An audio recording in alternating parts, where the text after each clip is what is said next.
Tayo ay laging magtanod, sapagkat di natin talos ang pagbabalik ni Jesus. Hallelujah, hallelujah, hallelujah, hallelujah.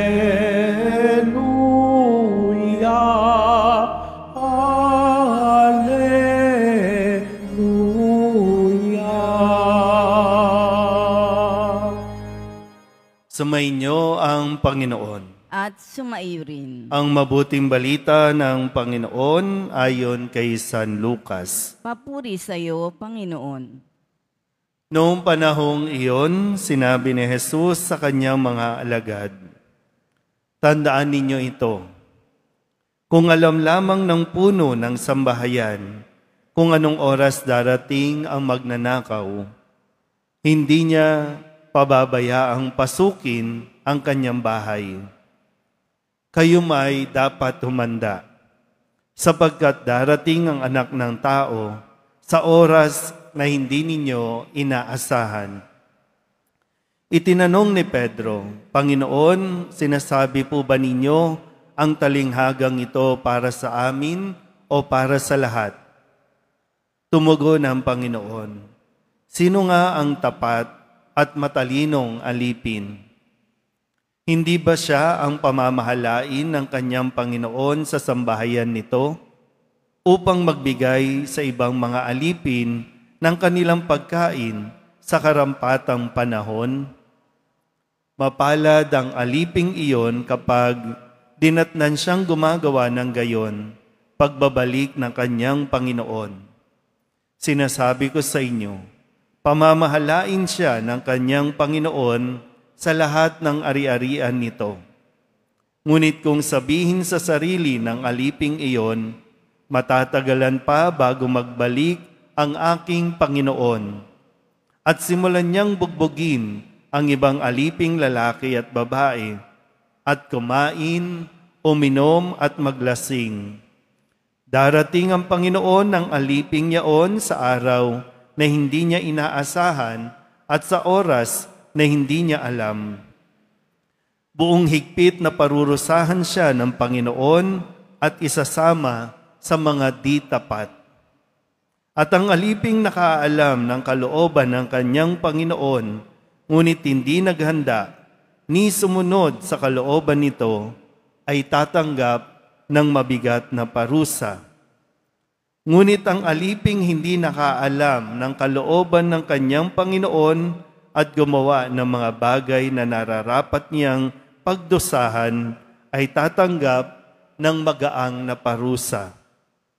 Ang binigyan ng maraming bagay ay hahanapan ng maraming bagay, at ang pinagkatiwalaan ng lalong maraming bagay ay pananagutin sa lalong maraming bagay.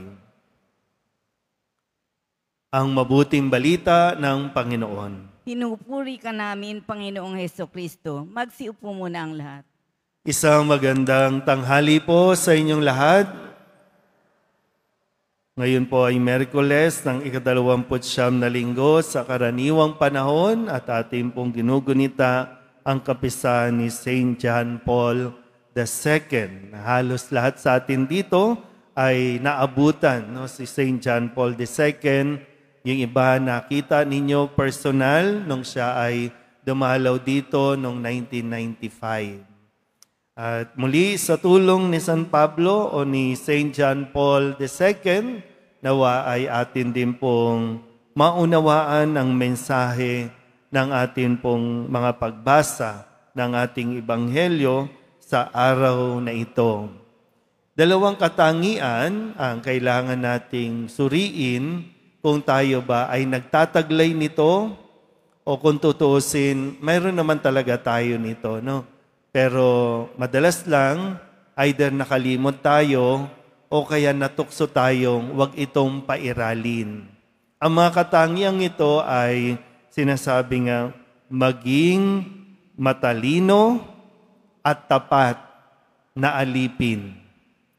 Matalino at tapat. Naintindihan po ba?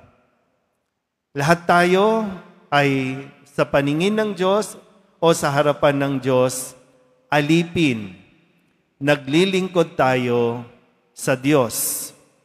Bagamat mayroong mga tinatawag nating kategory, mayroong levels, mayroong mga pinagkatiwalaan para pamahalaan ang iilang mga lingkod, kaya nagkakaroon tayo ng heads, o kaya supervisor, o kaya manager, o kaya president. Pero anuman ang status natin, anuman ang pangalang nakalakip sa ating mga pagkatao, lahat tayo, pagdating sa harapan ng Diyos, ay mga lingkod lamang niya. Mga alipin na pinagkatiwalaan ng mga siwa sa mga bagay na pag-aari ng Diyos. Naintindihan po ba? Kasi kapag nakakalimutan natin yan, diyan lalabas at umiiral sa atin yung kayabangan, yung maging matapobre, yung maging mapagmataas, na ang tingin natin sa sarili natin, angat sa iba at sila mababa. Pero tandaan natin, pinangangasiwa. Kaya nga, masigit ang responsibilidad na dapat maunawaan ng mga taong may posisyon.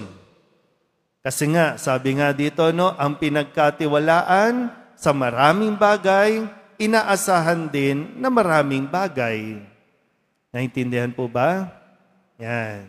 Kaya tingnan natin, marami sa atin dito nagdadasal na magkaroon tayo ng trabaho.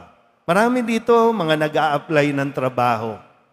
O tayo din mismo, no? Noong ako nag-a-apply ng trabaho, dasal ako ng dasal. Lord, sana matanggap ako dito kasi ito yung pangarap kong trabaho, malaki yung incentives, malaki yung sahod, may mga benefits. Talagang dasal ako ng dasal. Natanggap naman. At ganun din kayo.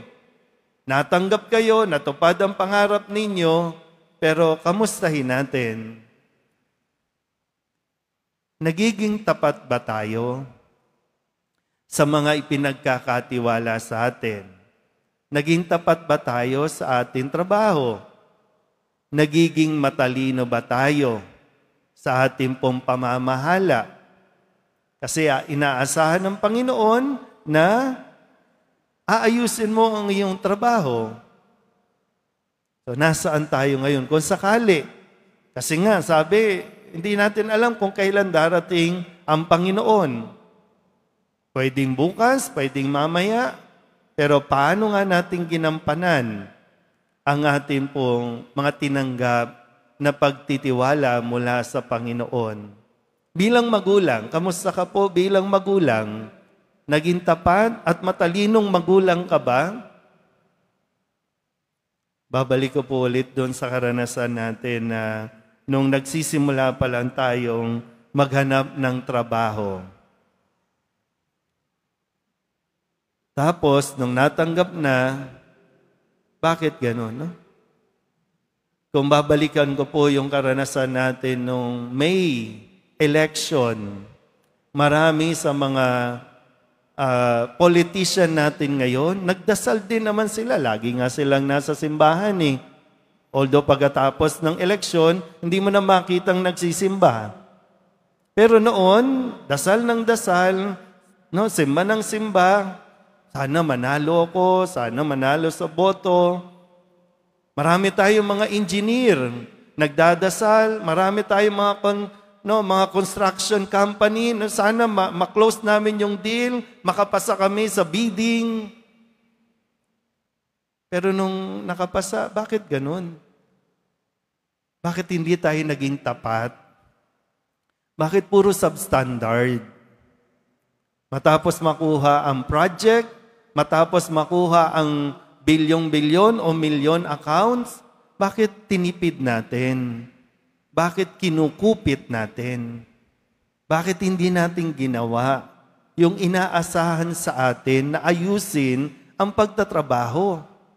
Ayusin. Binigyan ka na ng trabaho, bakit tamad-tamaran ka? Binigyan ka na ng trabaho, bakit nangungupit ka sa kumpanya? Tapos pag na-audit ka, kapag nahuli ka, iyak-iyak ka, a-victim ka ngayon. Di ba ganun ang nangyayari sa atin? Kapag hindi nahuhuli, ay taas no tayo, yabang-yabang tayo, inaabuso natin, inaapi natin, minamalimusta natin yung mga mabababa sa atin. Pero kapag nasa hearing na, kapag nahuhuli na, pa-victim naman tayo. So, kailan natin gagawin ng maayos ang ating pong mga responsibilidad? Ngayon, talagang masipag ka magdasal ngayon, okay. O, baka naman pag naibigay na sa'yo, babaliwalain mo. Iba nga, di ba? Gustong mag-abroad. Para saan? Lord, para mabigyan ng mabuting, magandang buhay yung pamilya ko. Nung nag-abroad na, nasira at sinira ang pamilya, pumapatol sa iba. So, anong gagawin natin? Uy. Mabuti ang Diyos, no? Ang pong Nazareno, binibigay kung ano ang hinihiling natin. Pero yung tayo, kaya mo ba? Kaya ba natin maging tapat at maging matalino sa mga biyayang ipinagkakaloob sa atin? Tandaan niyo po, may kaparusahang naghihintay sa mga mapang-abuso, sa mga nananamantala, lalong-lalo na may parusang naghihintay sa mga hindi nagiging tapat na lingkod ng Panginoon. Ayaw ng Nazareno, ayaw ng Panginoong Jesus na tayo po ay maparusahan. Dahil kaya nga siya nandito, no? Para mailigtas tayo at tayo pong lahat ay madala sa kabutihan. Pero ngayon pa lang, pag-isipan na natin ng mabuti habang may panahon pa. Amen.